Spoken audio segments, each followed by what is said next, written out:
ನಟಿ ರಮ್ಯಾ ರಾವ್ಗೆ ಇಬ್ಬರು ಪ್ರಭಾವಿ ಸಚಿವರ ನಂಟು ಅಂತಕ್ಕಂಥದ್ದು ಒಂದು ಆರೋಪ ಇತ್ತು. ಬಿಜೆಪಿ ಶಾಸಕ ಭರತ್ ಶೆಟ್ಟಿಗ ಮತ್ತೊಂದು ಬಾಂಬ್ ಅನ್ನು ಸಿಡಿಸಿದ್ದಾರೆ. ಏನು ಅಂದರೆ, ರಮ್ಯಾ ಪ್ರಕರಣದಿಂದ 3 ಸಚಿವರು ಡಲ್ ಆಗಿದ್ದಾರೆ. ವಿಧಾನಸೌಧದಲ್ಲಿ 3 ಸಚಿವರು ಡಲ್ ಆಗಿ ಕೂತಿದ್ದಾರೆ. ಯಾರಪ್ಪ ಅವರು? ಆ ಸಚಿವರು ಯಾರು ಅಂತ ಸರ್ಕಾರ ಬಹಿರಂಗಪಡಿಸಲಿ. ಅವರು ಡಲ್ ಆಗಿದ್ದಾರೆ ಅಂತ ನೋಡಿದವ್ರು ಯಾರು? ನೀವೇ ತಾನೇ, ನೀವೇ ಹೇಳಿ. ಸಚಿವರ ಶಾಮೀಲು ಬಗ್ಗೆ ಸರ್ಕಾರ ಏನನ್ನೂ ಹೇಳ್ತಾ ಇಲ್ಲ ಅಂತ.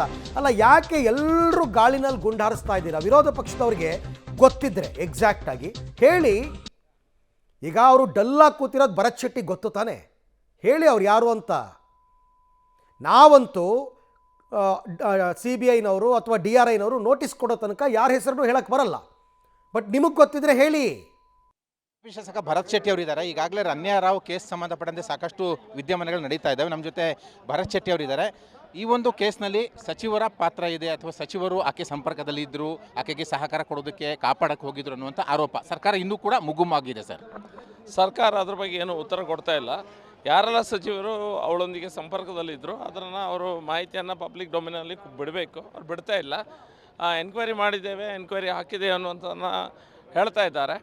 ಅದು ಮಾಡಿದರೆ ಸಾಕಾಗೋದಿಲ್ಲ. ಸರ್ಕಾರ ಎಲ್ಲೋ ಒಂದು ಕಡೆ ಡಿಫೆನ್ಸಿವ್ ಆಗಿ ಇದ್ದದನ್ನು ನಾವು ನೋಡ್ಲಿಕ್ಕೆ ಸಿಗ್ತಾ ಇದೆ. ಹಾಗಾಗಿ ಸರ್ಕಾರದ ರೋಲ್ ಏನಿದರಲ್ಲಿ, ಅವಳಿಗೆ ಸ್ಮಗ್ಲಿಂಗ್ ಮಾಡುವಂಥ ವ್ಯಕ್ತಿಗೆ ಪ್ರೋಟೋಕಾಲನ್ನು ಕೊಟ್ಟಿದ್ದು ಯಾಕೆ, ಯಾರೆಲ್ಲ ಇದರಲ್ಲಿ ಮಿನಿಸ್ಟರ್ಸು ಇನ್ವಾಲ್ವ್ ಇದ್ದಾರೆ, ಹೆಸರು CMಗೆ ಗೊತ್ತಿದೆ, ಹೇಳಿದರೆ ಸಾಕು. ಪಬ್ಲಿಕಲ್ಲಿ ಹೇಳಿ ಅವರು ಚೇಂಜ್ ಮಾಡಲಿ ಅಥವಾ ಅವರು ಅಟ್ಲೀಸ್ಟ್ ಅನೌನ್ಸ್ ಮಾಡಲಿ.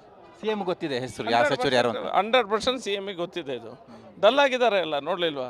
ಯಾರ್ಯಾರು ಡಲ್ ಆಗಿದ್ದಾರೆ ಸರ್? ನೋಡಿ, ಒಂದು ಸತಿ ವಿಧಾನಸೌಧದಲ್ಲಿ ನೋಡಿದರೆ ಗೊತ್ತಾಗ್ತದೆ. ಒಂದು 2-3 ಜನ ಡಲ್ ಆಗಿ ಕೂತಿದ್ದಾರೆ ಸಚಿವರು.